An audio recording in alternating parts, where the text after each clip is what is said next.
இது குசனின் குறும்புத்தனமாக இருக்கலாம். குசன் வாயை திறந்து கூறு.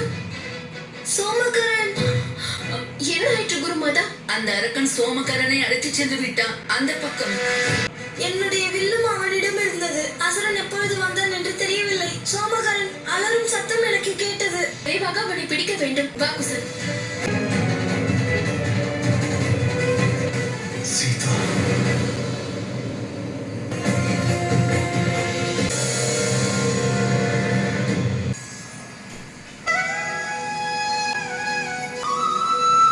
மிக்க மகிழ்ச்சி. தங்களின் மகன்களை கண்டு இளவரசர்களின் நினைவு வந்துவிட்டது. ராமன், லட்சுமணன் பல ஆண்டுகளுக்கு முன்பு மிதிலைக்கு வந்தார்கள். அதனால் தாங்கள் எந்த வகையிலாவது தெரிந்தவர்களாக இருக்க மாட்டீர்களா என்ற ஏக்கத்தில் வந்தேன்.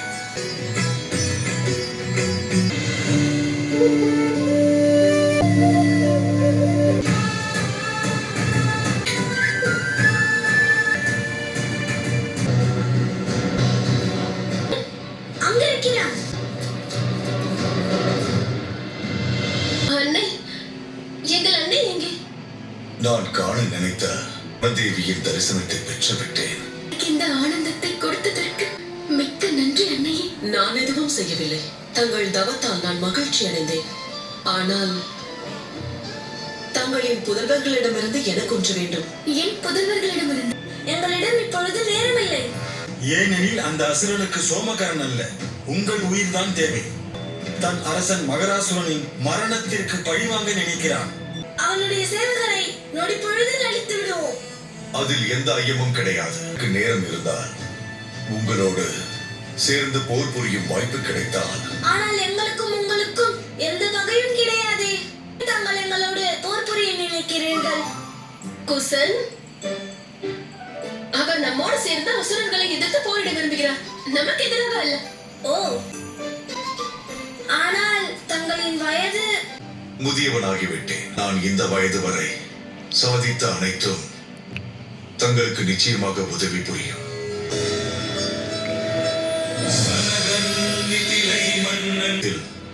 இதை நான் உங்களுக்கு கொடுக்க விரும்புகிறேன். இந்த அம்புகள் முனிவர் பரசுராமர் எனக்கு கொடுத்தது. இது குறைவில்லாதது. வேண்டாம், இது தங்களுக்கு கிடைத்த பரிசு. தாங்கள் சாதித்திருக்கிறீர்கள். இதை என்னால் பெற்றுக்கொள்ள முடியாது. உங்களுக்கு உதவி செய்வது தர்மம்.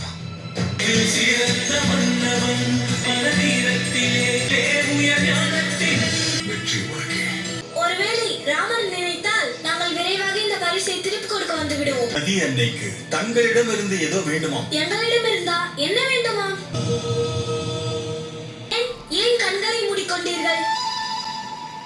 குசன், புதல்வர்கள் என்ன செய்ய வேண்டும்? தங்களின் புதல்வர்கள் தங்களின் கரங்களால் என்னுடைய இந்த கரையில் தங்களின் நினைவாக ஒரு ஆலயத்தை கட்ட வேண்டும். நதி அன்னையின் விருப்பமெல்லாம் அவர்களின் கரையில் வனதேவியின் ஆலயத்தை நீங்கள் அமைக்க வேண்டும். என்ன என்ன? யார் தங்களது ஆலயத்திற்கு வந்து தங்களை தரிசித்தாலும் அவர்களுக்கு லவன் குசன் போன்ற பண்புள்ள புதல்வர்கள் கிடைப்பார்கள். தொடங்கினால் பிறகு சோமகரனை காப்பாற்ற தாமதமாகிவிடும்.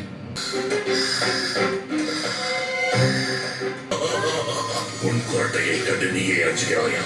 நீங்கள் பல ஆண்டுகள் பட்டினி போல் தெரிகிறது. நான் தான் மூடன். உனது கரத்தில் வில்லை கண்டு உன்னை குசன் என்று நினைத்து விட்டேன். இப்பொழுதே உன்னை விழுங்கி விடுவேன். ஆனால் ரத்தகேது தன்னுடைய நோக்கத்தை நிறைவேற்றுவதற்கு உன்னை பயன்படுத்திக் கொள்ள விரும்புகிறான். மாயாவி அசுரன். லவன் குசன் சக்தியை பற்றி உனக்கு தெரியாது. அவர்கள் எந்த நிலையையும் சூழ்நிலையையும் தாண்டி என்னை கண்டுபிடித்து விடுவார்கள். அதைத்தான் விரும்புகிறான் ரத்தகேது. ஆலயத்தை அமைப்பதனால் தர்மத்தின் சக்தி அதிகரிக்கும். உத்தரவு முனிவரே, உத்தரவு முனிவரே.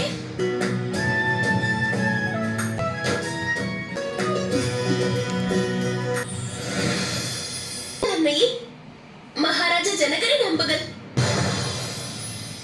சோமகரனை காப்பாற்றி அழைத்து வர எங்களுக்கு உதவியாக இருக்கும் என்று பரிசாக கொடுத்தார். சோமகரனா? அவனுக்கு என்ன நேர்ந்தது?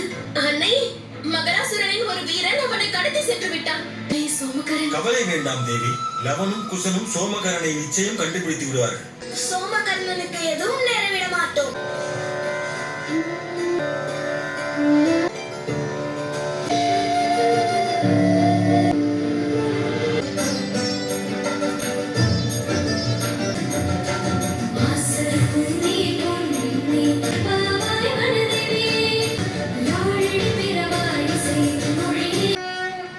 முனிவரே, வனதேவிக்கு எங்கள் நன்றியை நாங்கள் தெரிவித்து விட்டோம். இப்பொழுது அவர்களது புதல்வர்களுக்கு நன்றி தெரிவிக்க வேண்டும்.